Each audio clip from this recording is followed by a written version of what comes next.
നമസ്കാരം. കേരള നിയമസഭയെ ചൂടുപിടിപ്പിച്ച് പുതിയ വിവാദം. പ്രതിഷേധക്കാരെ നേരിടാൻ പോലീസ് ഉപയോഗിച്ച ജലപീരങ്കിയിലെ വെള്ളം മലിനമായിരുന്നുവെന്ന ഗുരുതര ആരോപണവുമായാണ് പ്രതിപക്ഷം രംഗത്തെത്തിയിരിക്കുന്നത്. ജനാധിപത്യ പ്രതിഷേധങ്ങളെ അടിച്ചമർത്താൻ മാത്രമല്ല പൊതുജനാരോഗ്യത്തെ പോലും അപകടത്തിലാക്കുന്ന നടപടിയാണ് നടന്നതെന്നാണ് പ്രതിപക്ഷത്തിന്റെ വിമർശനം. നിയമസഭയ്ക്കുള്ളിലും പുറത്തും വലിയ രാഷ്ട്രീയ കൊടുങ്കാറ്റിന് വഴിവെച്ചിരിക്കുകയാണ് ഈ പുതിയ ആരോപണം. പ്രതിഷേധങ്ങൾ നിയന്ത്രിക്കാൻ പോലീസ് ഉപയോഗിക്കുന്ന ജലപീരങ്കി പതിവ് കാഴ്ചയായിരിക്കാം. എന്നാൽ അതിലുപയോഗിച്ച വെള്ളത്തിന്റെ ഗുണനിലവാരം തന്നെ ഇപ്പോൾ ചർച്ചയാവുകയാണ്. പ്രതിഷേധക്കാർക്ക് മേൽ ചീറ്റിയ വെള്ളം ശുദ്ധമല്ലായിരുന്നുവെന്നും അത് ആരോഗ്യ പ്രശ്നങ്ങൾക്ക് ഇടയാക്കാമെന്നും പ്രതിപക്ഷം ആരോപിച്ചു കഴിഞ്ഞു. സംഭവത്തിൽ സമഗ്ര അന്വേഷണം വേണമെന്നും ഉത്തരവാദികൾക്കെതിരെ നടപടി സ്വീകരിക്കണമെന്നും ആവശ്യപ്പെട്ടാണ് നിയമസഭയിൽ പ്രതിപക്ഷം ശക്തമായി കഴിഞ്ഞ ദിവസം പ്രതിഷേധിച്ചത്.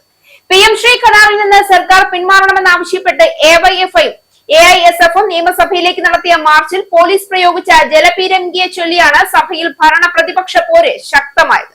പ്രതിഷേധക്കാർക്ക് നേരെ പോലീസ് ഉപയോഗിച്ചത് വിഷലിപ്തമായ മലിനജലമാണെന്ന് ആരോപിച്ച് പ്രതിപക്ഷ നേതാവ് പിണറായി വിജയൻ നിയമസഭയിൽ കുപ്പിവെള്ളവുമായാണ് എത്തിയത്. അമീബിക് മസ്തിഷ്ക ജ്വരം പകർത്താൻ സാധ്യതയുള്ള അത്യന്തം അപകടകരമായ മലിനജലമാണ് സമരക്കാർക്ക് നേരെ പ്രയോഗിച്ചതെന്ന് അദ്ദേഹം ആരോപിച്ചു.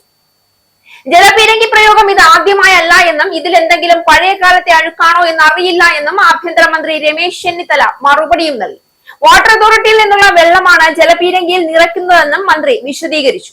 എങ്കിലും വെള്ളത്തിന്റെ ഗുണനിലവാരം പരിശോധിക്കുന്നതിനായി സാമ്പിൾ ലാബിലേക്ക് അയക്കണമെന്ന് അദ്ദേഹം ഉറപ്പു നൽകി. ലാബ് പരിശോധനാ ഫലം വന്നതിനു ശേഷം വിഷയം കൂടുതൽ ചർച്ച ചെയ്യാമെന്ന് സ്പീക്കറും വ്യക്തമാക്കി. തിങ്കളാഴ്ച ചന്ദ്രശേഖരൻ നായർ സ്റ്റേഡിയത്തിന് സമീപം പ്രതിഷേധത്തിനിടെ ബാരിക്കേഡ് മറികടക്കാൻ ശ്രമിച്ച പ്രവർത്തകർക്ക് നേരെ 3 തവണയാണ് പോലീസ് ജലപീരങ്കി പ്രയോഗിച്ചത്. ആദ്യം കട്ടച്ചെളിയും പിന്നീട് മഞ്ഞ നിറത്തിലുള്ള കലക്ക വെള്ളവുമാണ് ടാങ്കിൽ നിന്ന് ചീറ്റിയതെന്ന് പ്രതിഷേധക്കാർ പരാതിപ്പെട്ടിരുന്നു. സെപ്റ്റിക് ടാങ്കിലെ വെള്ളമാണോ പോലീസ് കൊണ്ടുവന്നതെന്ന് സംശയമുണ്ടെന്നും പ്രയോഗത്തിന് ശേഷം പ്രവർത്തകർക്ക് ശരീരമാകെ ചൊറിച്ചിൽ അനുഭവപ്പെട്ടതായും നേതാക്കൾ പറഞ്ഞു. ടാങ്കിൽ കാലങ്ങളായുള്ള തുരുമ്പ് കലർന്നതാണ് വെള്ളം നിറം മാറാൻ കാരണമെന്നാണ് പോലീസിന്റെ വിശദീകരണം. സർക്കാർ സംവിധാനങ്ങൾ ജനങ്ങളുടെ സുരക്ഷ ഉറപ്പാക്കേണ്ടവയാണ്.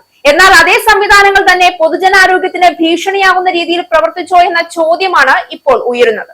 പ്രതിഷേധം നിയന്ത്രിക്കുന്നതിനുള്ള നടപടികൾ നിയമപരവും മാനുഷികവുമായിരിക്കണമെന്ന വാദവും ഇവിടെ ശക്തമാവുകയാണ്.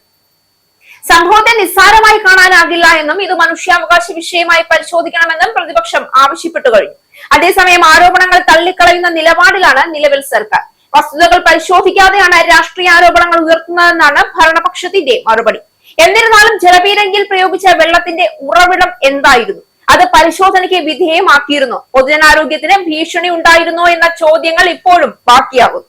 നിയമസഭയിൽ ഉയർന്ന ഈ വിവാദം ഒരു രാഷ്ട്രീയ തർക്കം മാത്രമല്ല. പ്രതിഷേധാവകാശം, പോലീസ് നടപടികൾ, പൊതുജനാരോഗ്യം, ഭരണകൂടത്തിന്റെ ഉത്തരവാദിത്തം എന്നിവയെല്ലാം ഒരേ സമയം ചർച്ചയാകുന്ന വിഷയമായി ഇത് മാറിയിരിക്കുകയാണ്.